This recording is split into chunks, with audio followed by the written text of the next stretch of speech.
ચૂંટણી જીતવાની લહાઈમાં મિર્ઝાપરની કથિત જર્જરિત કુમાર શાળા શરૂ કરવામાં આવી। વિદ્યાર્થીઓ, વાલીઓ, શિક્ષકો, પંચાયત અને એસએમસીની ગેરહાજરીમાં શાળા શરૂ કરવામાં આવી। પોલીસના દંડા હેઠળ મિર્ઝાપરની શાળા શરૂ થઈ। તંત્રની દાદાગીરી પોલીસના મારફતે સામે આવી। ખાલીખમ શાળા શરૂ કરવામાં આવી, પરંતુ મિર્ઝાપરના રાજકીય આગેવાનોનું બેબી મૌન સામે આવ્યું।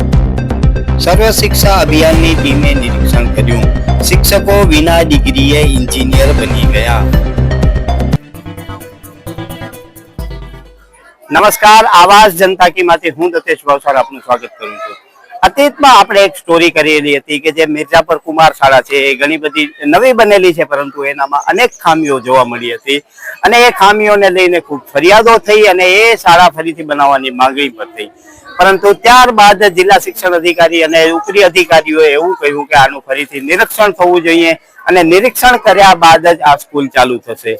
પરંતુ વિચિત્ર વાત એ છે કે સર્વ શિક્ષા અભિયાનની ટીમે આ શાળાનું જે બાંધકામ છે તેનું નિરીક્ષણ કર્યું છે। એટલે જેને શિક્ષણની માહિતી છે એ બાંધકામનું નિરીક્ષણ કરી રહ્યા છે। જેમ આપણા દેશમાં ચાલે છે કે એક મંત્રી બીજા મંત્રીઓના કામ કરતા હોય છે, પરંતુ જે મુખ્ય પોતાનું કામ હોય છે એ કરતા નથી। જિલ્લા પંચાયતની જે આરએનબી ની ટીમ છે એને આનું નિરીક્ષણ કર્યું હોવાનું પ્રાથમિક જિલ્લા શિક્ષણ અધિકારી કહી રહ્યા છે, પરંતુ એ તો પહેલે પણ કરી શકતા હતા, તો ગાંધીનગરની ટીમની જરૂર શું હતી?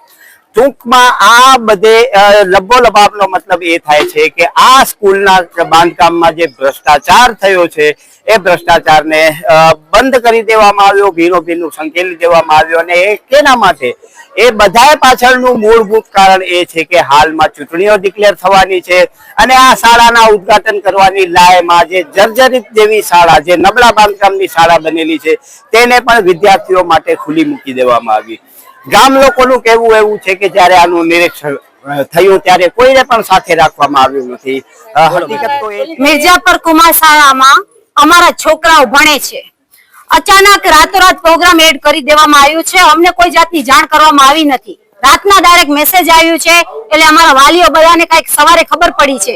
એટલે એમ કહેવામાં આવે છે કે અમને અંદરથી એમ કહેવામાં આવે છે કે તમારે અંદર આવવાની જરૂર નથી, તમને જે બોલવું હોય તે તમે ગેટ પાસે જઈને બોલજો। અમને અંદર કઈ બોલવા દેવામાં આવતા નથી અને અમે આ શાળા બાબતે એવું માંગેલું કે થર્ડ પાર્ટી ચકાસ થઈ જાય, એનો અહેવાલ અમને આપવામાં આવે પછી અમે અમારા બાળકોને મોકલીએ, પણ એ કોઈ તપાસ કરવામાં આવી નથી। એ અમને મોઢેથી એમ કહેવામાં આવે છે કે તપાસ થઈ ચૂકી છે। તમારા વાલીઓને કેમ અંદર કહેવામાં ના આવ્યું કે તમે આવો ને જોઈ જાઓ, ચકાસણી કરાવવામાં આવે છે? બતાવવામાં કોઈ આવતું જ નથી, તો શું અમે અમારા છોકરાઓને ત્યાં અમે મોકલીએ જ નહીં? તમારી હાજરીમાં ચકાસણી થયેલી નથી થયેલી, અમારી હાજરીમાં કોઈ ચકાસણી થયેલી જ નથી। ખબર નથી ને હાલ જે ઉદ્ઘાટન થયો છે તેમાં કુમાર શાળા છે, પણ કુમાર શાળાના બાળકોને હાજર કરવામાં જ નથી આવ્યા। કુમાર શાળાના બાળકોને કોઈ જોતા જ નથી। બાલિકાઓ આવી છે, કન્યા શાળાની બાલિકાઓ આવી છે અને ઉદ્ઘાટન કરે છે તો કન્યા શાળાઓની બાલિકા છે, કન્યા શાળાના શિક્ષકો છે, પણ અમે કોઈ નથી। અમે વાલી ગણે નથી, અમારા બાળકો પણ નથી ને અમારા શિક્ષકો પણ નથી। આ શાળા કુમારોની છે, તે છતાંય કુમારોને હાજર નથી। એ લોકોના હાથે ઉદ્ઘાટન થવું જોઈએ, તેની જગ્યાએ કુમારિકાઓના હાથે ઉદ્ઘાટન કરવામાં આવે છે। તમારી શું માંગ? હવે અમારી એ માંગ છે કે જ્યાં સુધી થર્ડ પાર્ટી તપાસ ન થાય અમારા નજરની સમક્ષ, તો ત્યાં સુધી અમે અમારા બાળકોને મોકલીએ નહીં। ચોમાસું જાય 4 મહિનાનું, એના પછી અમને ખબર પડે કે ત્યાં પાણી આવે છે કે નહીં, સેફટી કેવી છે, શાળા કેવી છે, બિલ્ડિંગ કેવી છે, એ ખબર પડી જાય, તેના પછી અમે અમારા બાળકોને મોકલીએ। મારું નામ જલા અંશિયાબા શક્તિસિંહ છે। સમસ્યા એ છે કે સ્કૂલમાં અમે વગર કીધે આ બધાએ કરી નાખ્યું છે ઉદ્ઘાટન, અને એકે છોકરાઓ છે જ નહીં હાજર। કુમાર શાળા છે મિર્ઝાપરની, હા, એ બાંધકામ ને હતું કે જે તપાસ કરવામાં આવી હતી કે અમે કરી દીધું છે કામ, પણ કઈ કામ કર્યું નથી અને એ લોકો એમ કે છે કે બધું થઈ ગયું છે અને ઉદ્ઘાટન કરી નાખ્યું। અમને બતાવવામાં આવ્યું નથી કોઈ પણ હાજર, કોઈને ખ્યાલ જ કહેવામાં જ નથી આવ્યું। રાતોરાત મેસેજ આવ્યો કે સવારમાં ઉદ્ઘાટન થશે, એમાં કોણ આવી શકે? ને આ લોકોને એસએમસી સભ્યમાં કોઈ જાણ નથી આવ્યું, નથી કોઈને કહેવામાં આવ્યું। આજે મિર્ઝાપર પ્રાથમિક શાળાનું ઉદ્ઘાટન માનનીય જિલ્લા પંચાયત પ્રમુખ શ્રી જનકસિંહ જાડેજા સાહેબના હાથે યોજવામાં આવ્યું। સાહેબ, ખાસ ગ્રામ લોકોનો વિરોધ એ છે કે આ શાળા જે જર્જરિત હતી એના બાદ એમની હાજરીમાં કોઈ ઇન્સ્પેક્શન થયું નથી, તો એ શું આખી વિગત છે? આ જે એમની જે રજૂઆત હતી એને ત્યાં આપણે સ્ટેટ કક્ષાએથી ટીમ આવી હતી એસએસએ સમગ્ર શિક્ષા તરફથી, જેના દ્વારા આ બિલ્ડિંગ બનાવવામાં આવી છે. અને એ ટીમ આવી અને એમને નિરીક્ષણ કર્યું હતું, અને નિરીક્ષણમાં જે પણ પરિચરણ 4-5 કામ સોંપવામાં આવ્યા હતા એ પણ મહિના પહેલા પૂર્ણ થઈ ગયેલા હતા.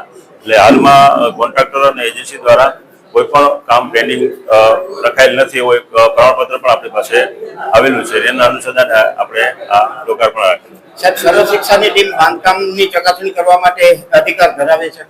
હા, એ સ્ટેટ કક્ષાએથી ટીમ આવી હતી. સાહેબ, એ તો શિક્ષણનું કામ જોશે, બાંધકામ તો આરએનબી જોશે, અથવા એ આરએનબી આપણે આરએનબી જિલ્લા પંચાયત શાખા દ્વારા પણ એનું નિરીક્ષણ કરવામાં આવ્યું હતું આજથી 1.5-2 મહિના પહેલા. એનું પણ જે પણ હતી અધૂરા છે એ પૂર્ણ કરવામાં આવી છે. ગ્રામ લોકોને એવો આપશે કે એમને વિશ્વાસમાં જ નથી લીધો ને એમની ગેરહાજરીમાં જ અંદરો અંદર ઘરમેળે પતાવી લેવામાં આવ્યું? ના, એવું નથી. સ્ટેટની ટીમ આવી હતી ત્યારે ગ્રામજનો હાજર હતા? જિલ્લા ના, ગ્રામજનો હાજર નહોતા, પણ જિલ્લાની અમારી ટીમ છે સિવિલ શાખાની એ હાજર હતી અને એના નિરીક્ષણ હેઠળ જ આ બધું પાર પાડ્યું છે. સાહેબ, ગ્રામજનો માટે સ્કૂલ છે ને એમને જ આ બધેથી દૂર કેમ રાખવામાં આવે?